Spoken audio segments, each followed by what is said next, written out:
As someone who has been traveling solo for the past 10 years, today I want to share with you my essentials that I bring for every trip. Travel is a big part of my creative process as an artist, author, and educator. It fuels curiosity, encourages observation, and lets me explore what's out there. Most of what I experience ends up documented in my journals, in essays, or in video diaries. So what I bring with me isn't just practical, it also allows me to capture those experiences and translate them to whatever creative venture I get into.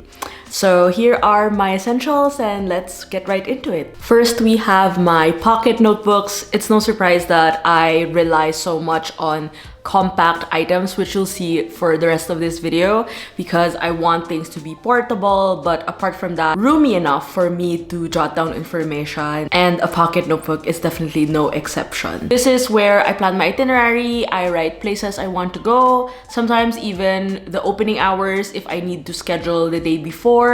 Especially when I'm traveling alone, I tend to gravitate towards what excites me and what allows me to maximize my time in a city. So having this is like a cheat sheet to be able to figure out my plans. I am that person who needs to write everything down, and this has been my go-to item when it comes to recording the day as it happens. For my pocket notebooks, I mostly just use a regular ballpoint pen to write stuff down. Nothing fancy. From first impressions of a city, my favorite cafe, the small details, this is what I use to write my observations, and it has been a non-negotiable in the list of things I bring when I travel. Plus, once I have all this information, it's easier for me to refer back whenever I'm doing my travel journaling or editing a vlog or writing about the trip, because now I have all my quote-unquote, I like to call them my reports, in the pocket notebook. Next, apart from my pocket notebook, I have my sketchbook. So recently I've been restarting my sketchbook practice. It's as little as 10 minutes a day. I try to sketch what's right in front of me or document something from what I saw during the day. It helps me step away from my phone and pay more attention when it comes to traveling. When I first started traveling, I always kept a travel journal and I would paint every evening and draw. Nowadays, I still keep that practice a little bit more reduced. I keep things black and white instead of painting. For the sketchbook, I usually draw in black and white, so I just bring my designated brush pen, which is the Pentel Touch. I think it's a great accompaniment and it allows me to just draw freely and do alternate thick and thin lines. But I think it still captures the same essence of making sense of a place through drawing, through paying attention, and through putting my artwork on this tiny sketchbook. I want to add that apart from my sketchbook, I also bring my travel journals, but it's a hit or miss depending on where I'm going, because most of the time my travel journals don't get filled up during the trip. I'm more of an after the trip journaler, so I think the notebooks and materials I bring usually are the ones that have to be at the start of the trip, which is like the writing, observing, and kind of jotting them down before getting into the documenting part.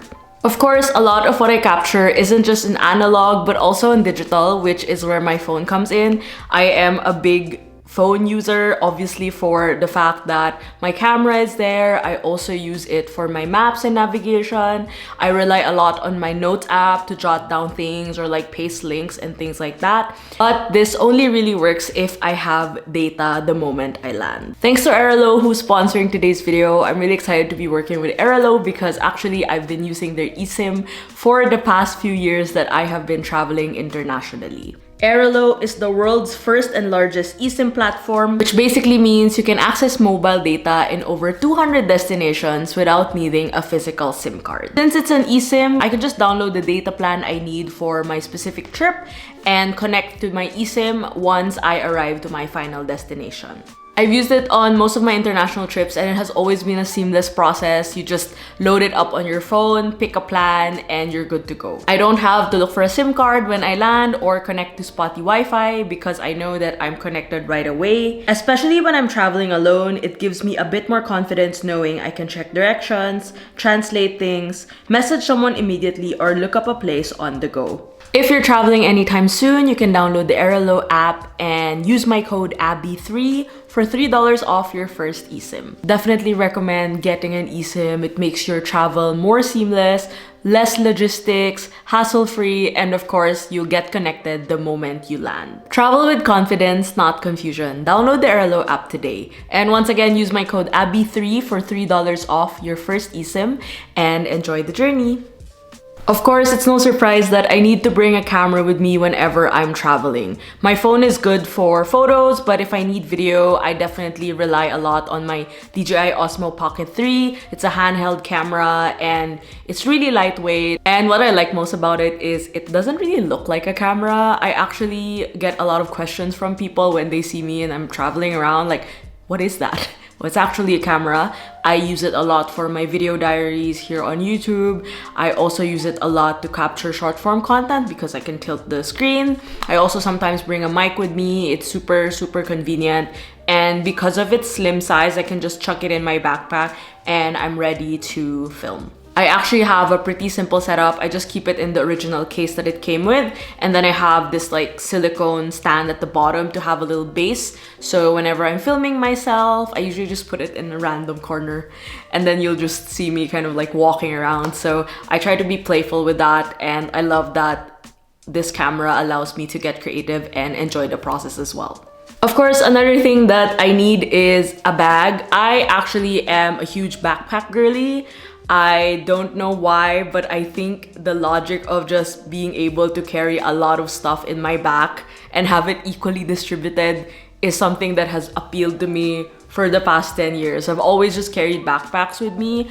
The one that I am using frequently when it comes to travel is this backpack that I got from Everlane.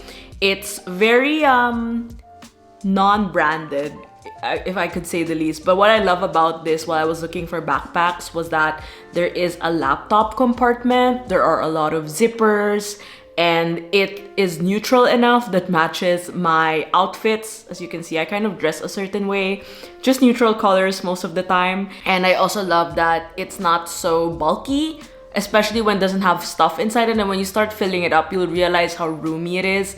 I swear by this backpack all the time. It keeps me handy when it comes to traveling. And as I mentioned, it's a neutral colored one, so it fits anything that I wear. Speaking of outfits, I actually am a huge uniform wearer. I call it my uniform because I realized like over the past few years of traveling, I don't want to keep changing what I wear. So this might be controversial, but I actually wear white shirts when I travel, and I know that's so risky.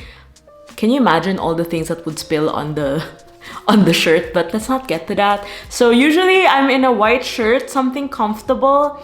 And if I'm traveling and if it's winter, I need to put like a sweater or like a puffer jacket or things to layer on it. But I find that when I am in an airplane, in a train, it's usually warm. So I really need my t-shirt so I can feel comfy and not like stuffy. So I'm always wearing a white shirt. And for some reason, I'm wearing the same pants from Everlane. This is their dream pant. I've had it for 4 years.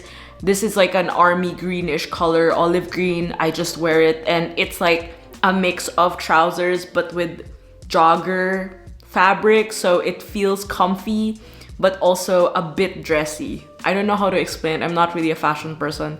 But at the end of the day, it's really comfy.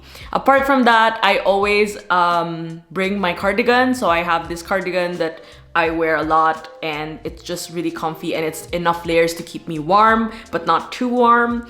It's like I want to have my Goldilocks moment when it comes to traveling because it can get really uncomfortable when you're up in the air or you're in a train for like the next 6 hours. You want to make sure you're in a proper headspace, especially for me because when I am in transit, my favorite thing to do is I will keep myself very entertained. So in my backpack, I usually will bring not just like a device, you know, sometimes it's my iPad mini, it's my laptop. If I need to work, I'll bring a book or a Kindle, I'll bring my sketchbook. You know the drill. I like to keep myself entertained. And so in order for me to enjoy my time in transit, I have to wear clothes that make me feel comfortable and make me feel excited for the journey, because I think that is actually a huge part of getting into travel and enjoying your trip. So that's pretty much what I bring as a solo traveler.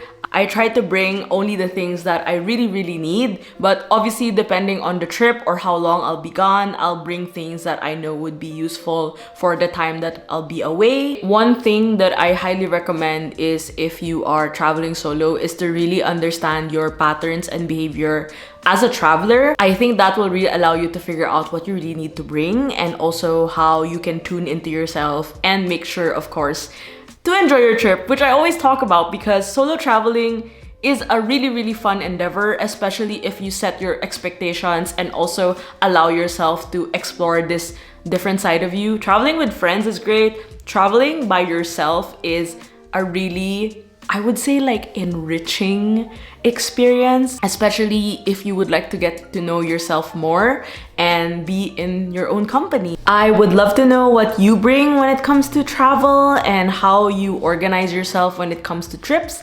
Let me know in the comments. Thank you so much for watching. Thank you again to Airalo for sponsoring today's video, and happy traveling!